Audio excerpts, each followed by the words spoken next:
Notes from the Underground will never be made into a movie. It doesn't have much of a plot in the first part. That first part is an inner dialogue, as I have been saying, about the status and desirability of modern science.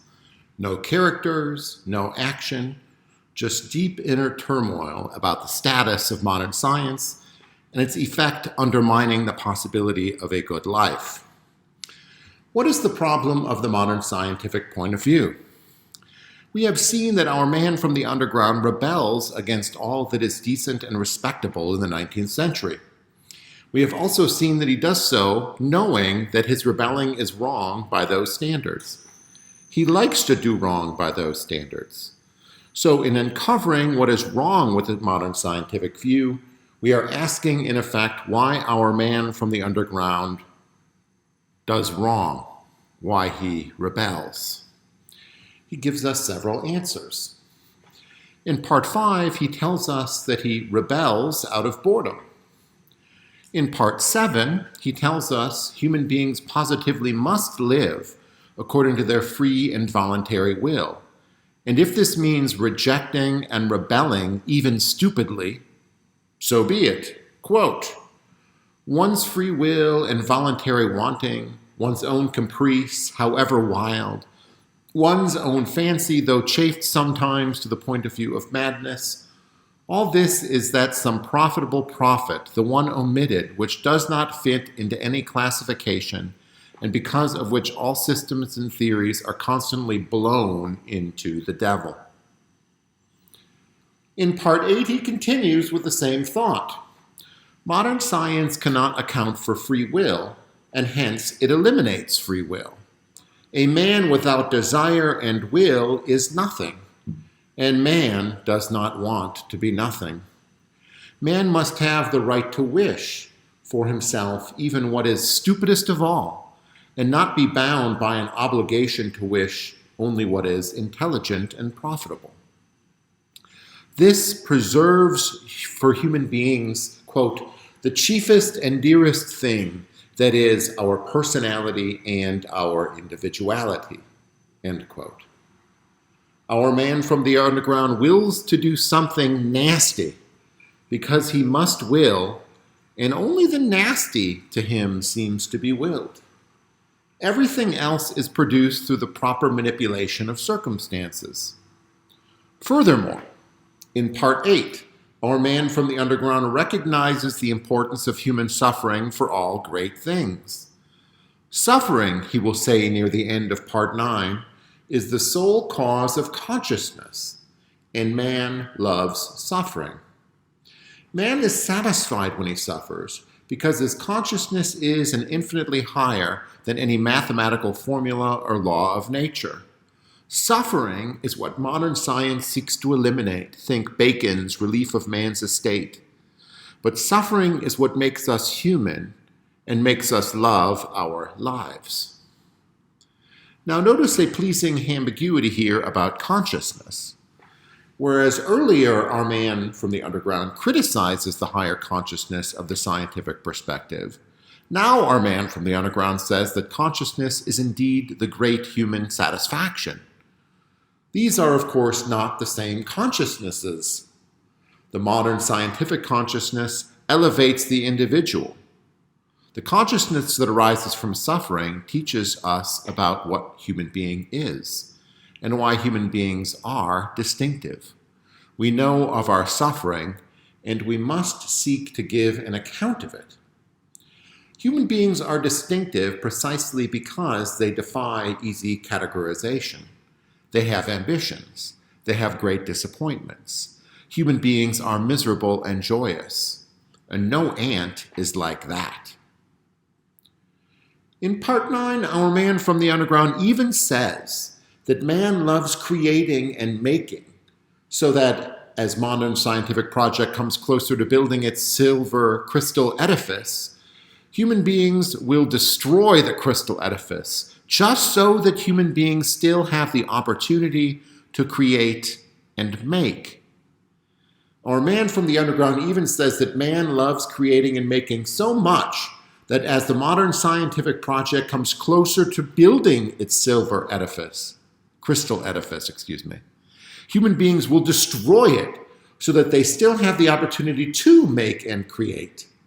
Human beings, he says, are instinctively afraid of achieving the final goal and of completing the edifice, afraid of ending history.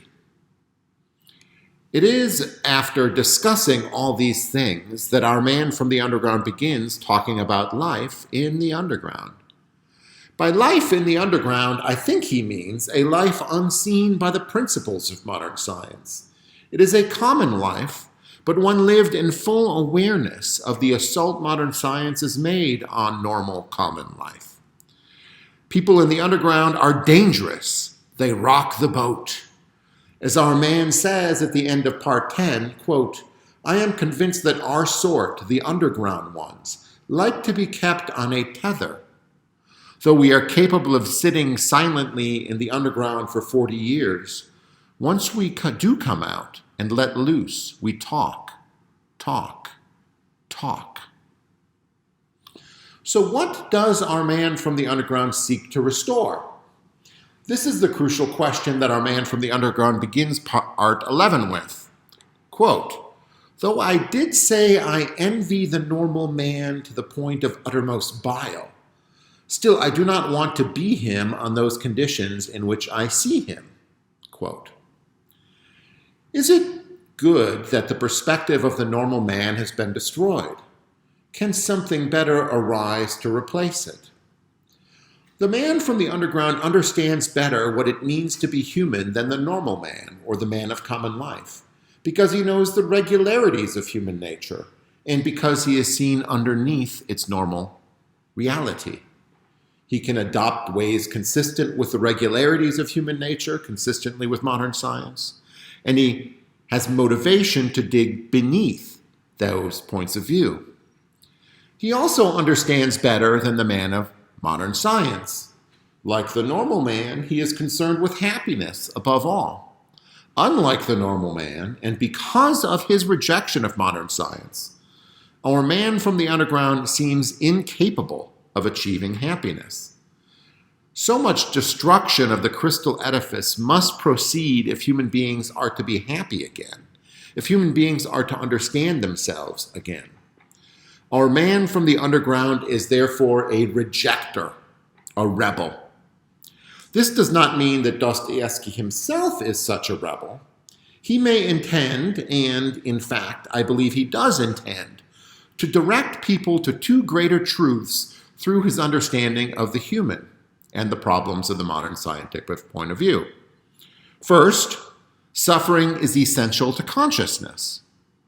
And second, human beings would rather will and be wrong than to have their will written out of the world. Human beings long to create and accomplish, even at the expense of perceived perfection. Human beings are miserable and hence conscious, and they long for happiness through creativity. Modern science chalks all these characters up to a law of nature. It can observe them, but can it account for them? The modern scientific point of view is not a very philosophic or even very scientific answer. Why is man a lover of suffering and a lover of incompletion? Why is he like that according to the law of nature? Why is it necessary for suffering to give rise to consciousness? Why do human beings love happiness and desire a crystal edifice, while always recognizing that these things can never satisfy us? Why? Is a question that modern science doesn't answer. Perhaps, Dostoyevsky shows, Christianity can help explain why man is the way he is. As I said in the first video, our man from the underground has a powerful critique of modern science and its approach. He points to things that are genuine holes in the modern scientific project. He offers this deep moral critique. But our man from the underground does not know where his criticisms point. If he had, perhaps he would not have been such a bad man. The fact that he is such a bad man indicates that his own thinking is impoverished and insufficiently philosophic. He refuses to ask why things are the way they are. If he had, he would have dug underneath common life, he would have dug underneath modern science, and he would have dug even beneath the underground. And all this digging would have led where Dostoyevsky wants the reader to go. The underground is where our man from the underground continues to live, and it is, I believe, a kind of hell. He is not a happy man. He has the virtue of seeing through the errors of respectable men of the 19th century. He rightly rejects those errors. However, he is not able to address the questions about how one should live in the circumstances, because he is not deeply asking what his rejection means. He is not considered, because there are no respectable places for such a teaching, the idea that human misery comes from a fall, and that human hopefulness comes from incipient knowledge of what things were like before the fall, and like what things will be like after death. No respectable man of the 19th century would think such a thought, so Dostoyevsky only suggests such a thought as we think through the problems of common life, modern science, and the underground. This, in any event, is how the first part ends. The second part, entitled Apropos of the Wet Snow, shows us how our man from the underground came to be who he was. Recall that part 1, entitled Underground, sees our man as a 40-year-old person. Part 2 is a species of a flashback, where our man is 24 years old, though already gloomy and solitary, and not associating overmuch with anyone. This is where we found out why he is the way he is, and what temptations he genuinely faced in his path to the underground.